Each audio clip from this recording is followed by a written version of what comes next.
Magandang gabi mga kasimang isda. Ito na naman po ang ating Tinga Edition.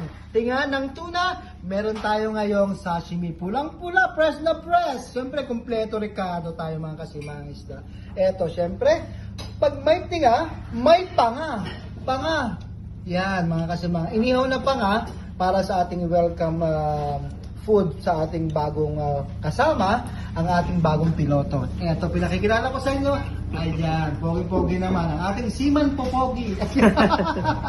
So mga kasimang isda, ito tiyak kayo ay maglalaway dito sa nakikita nyo ngayon. So lagi nyo sa akin nire-request itong mga sashimi, mga pang-inihaw. Ayan, may mga sausawan siyempre. Kasama ang rice, unlimited rice, unlimited pa nga ng tuna. Ayan. May, ang kapitbahay daw i-vlog na eh. Ang kapitbahay. Siyempre, huwag mo palilimutan, tumahilig ito mga natin. Ito sila.